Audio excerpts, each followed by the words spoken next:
The second point is a very important one. I want you, as an American citizen, and your viewers to hear about this as well. The former Russian leadership assumed that the Soviet Union had ceased to exist, and therefore there were no longer any ideological dividing lines. Russia even agreed voluntarily and proactively to the collapse of the Soviet Union, and believed that this would be understood by the so-called civilized West as an invitation for cooperation and association. That is what Russia was expecting, both from the United States and the so-called collective West as a whole. There were smart people, including in Germany, Egon Bahr, a major politician of the Social Democratic Party, who insisted in his personal conversations with the Soviet leadership on the brink of the collapse of the Soviet Union that a new security system should be established in Europe. Help should be given to unify Germany, but a new system should be also established to include the United States, Canada, Russia, and other Central European countries. Yes. But NATO needs not to expand. That's what he said. If NATO expands, everything would be just the same as during the Cold War, only closer to Russia's borders. That's all. He was a wise old man, but no one listened to him. In fact, he got angry once. If, he said, you don't listen to me, I'm never setting my foot in Moscow once again. Everything happened just as he had said. Well, of course, it did come true, and you've mentioned this many times. I think it's a fair point, and many in America thought that relations between Russia and the United States would be fine with the collapse of the Soviet Union and the end of the Cold War, that the opposite happened. But you've never explained why you think that happened, except to say that the West fears a strong Russia, but we have a strong China the West does not seem very afraid of. What about Russia, do you think, convinced policymakers they had to take it down? The West is afraid of strong China more than it fears a strong Russia, because Russia has 150 million people and China has 1.5 billion population, and its economy is growing by leaps and bounds, or 5% a year. It used to be even more. But that's enough for China. As Bismarck once put it, potentials are the most important. China's potential is enormous. It is the biggest economy in the world today in terms of purchasing power parity and the size of the economy. It has already overtaken the United States quite a long time ago, and it is growing at a rapid clip. Let's not talk about who is afraid of whom. Let's not reason in such terms. And let's get into the fact that after 1991, when Russia expected that it would be welcomed into the brotherly family of civilized nations, nothing like this happened. You tricked us. I don't mean you personally when I say you. Of course, I'm talking about the United States. The promise was that NATO would not expand eastward, but it happened 5 times. There were 5 waves of expansion. We tolerated all that. We were trying to persuade them. We were saying, please don't. We are as bourgeois now as you are. We are market economy and there's no communist party power. Let's negotiate. Moreover, I have also said this publicly before. There was a moment when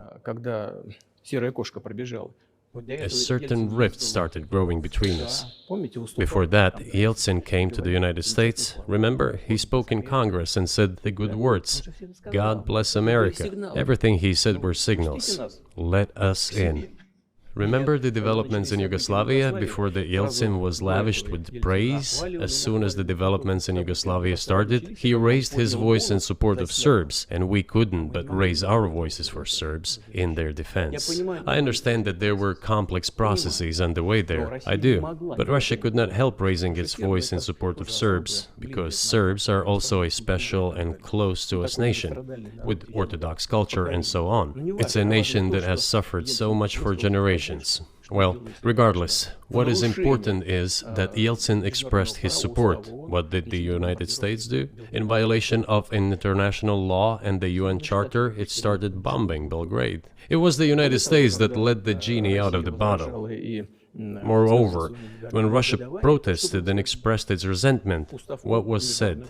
The UN Charter and international law have become obsolete. Now everyone invokes international law, but at that time they started saying that everything was outdated. Everything had to be changed.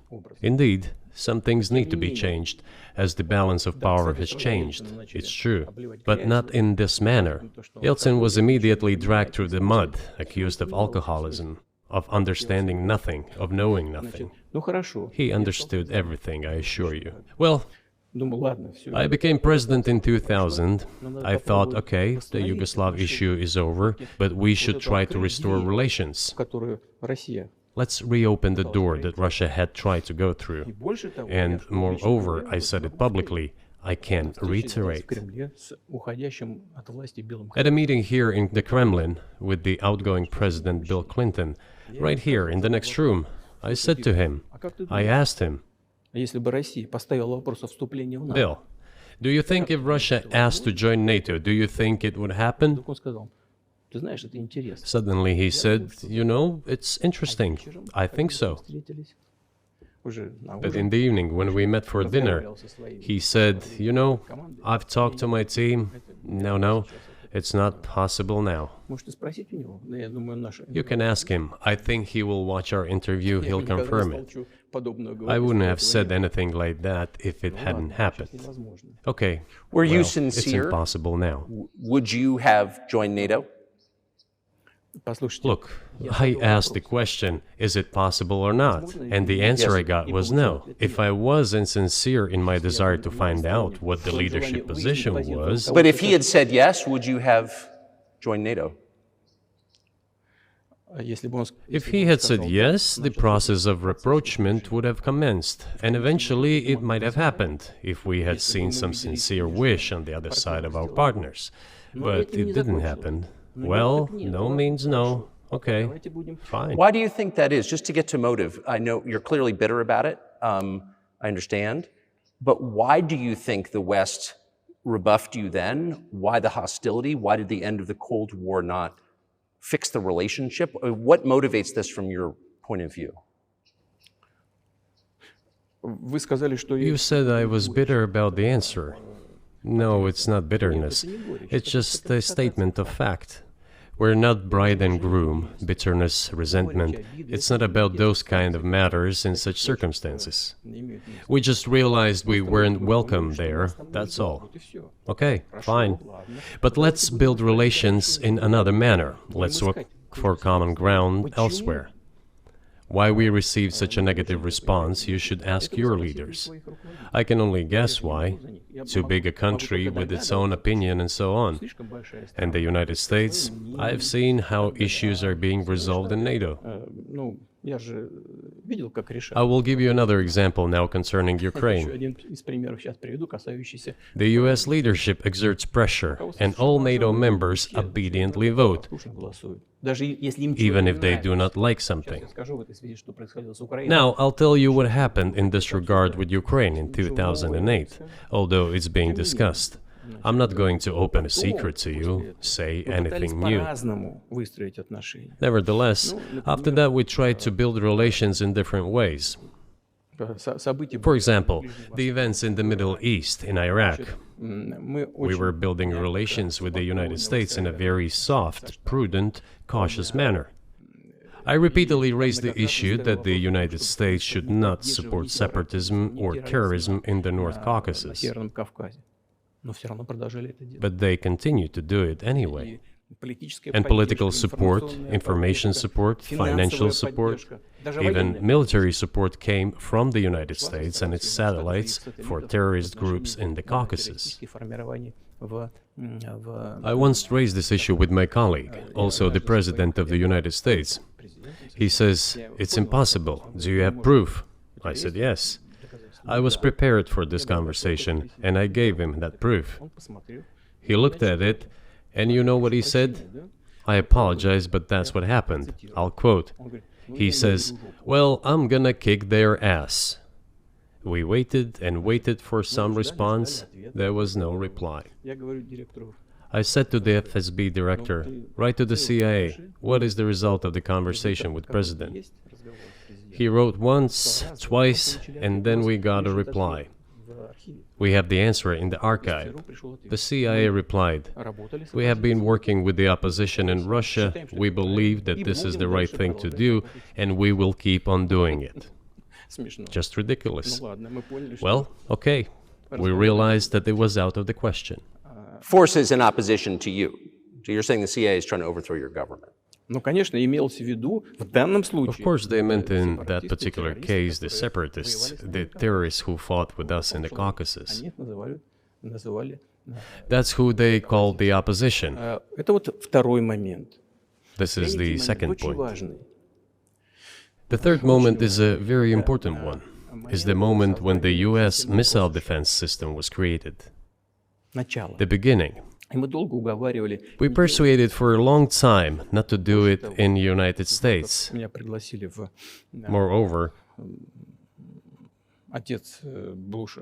after was invited by Bush Jr.'s father, Bush Sr., to visit his place on the ocean, Там состоялась очень серьезная беседа, I had a very serious conversation with President Bush and his team. чтобы I proposed that the United States, Russia, and Europe jointly create a missile defense system that, we believe, как мы считаем, if created unilaterally, threatens our security, despite the fact that the United States officially said that it was being created against missile threats from Iran. That was the justification for the deployment of the missile defense system. I suggested working together, Russia, the United States, and Europe. They said it was very interesting. They asked me, "Are you serious?" I said, "Absolutely." Let me ask, what year was this? ну, я не помню, вот I don't remember. в интернете, когда я был. It is easy to find out on the internet when I was in the USA at the invitation of Bush Sr. It is even easier to learn from someone I'm going to tell you about. Мне сказали, это очень интересно. I was told it was very interesting.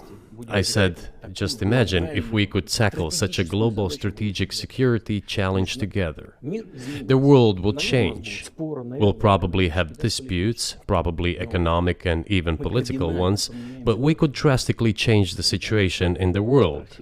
He says yes, and asks, "Are you serious?" I said, "Of course. We need to think about it," I'm told. Вот в этот кабинет. I said, "Go ahead, please."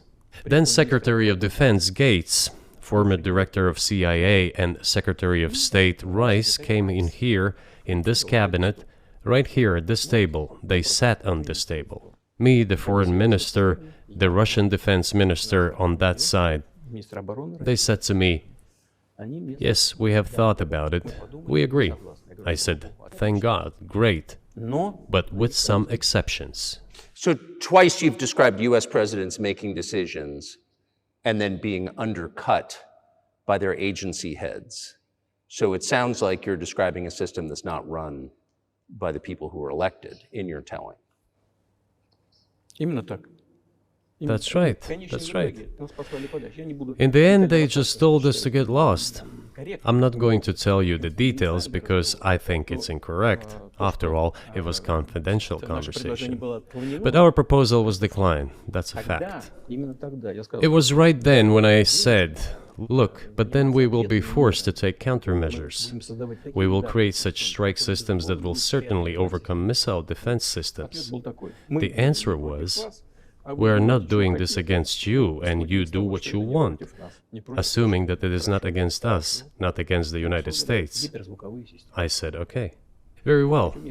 That's the way it went. And we created hypersonic systems with intercontinental range, and we continue to develop them. We are now ahead of everyone, the United States and the other countries, in terms of the development of hypersonic strike systems, and we are improving them every day. But it wasn't us. We proposed to go the other way, and we were pushed back. По поводу расширения НАТО на восток. Now, about NATO's expansion to the east. НАТО на восток. Well, we were promised no NATO to the east, not an inch to the east, as we were told. And then what? Ну, They said, well, it's not enshrined on paper, so we'll expand. 5 расширений. So there were 5 waves of expansion, the Baltic states, the whole of Eastern Europe, and so on. И вот теперь прихожу к главному. And now I come to the main thing.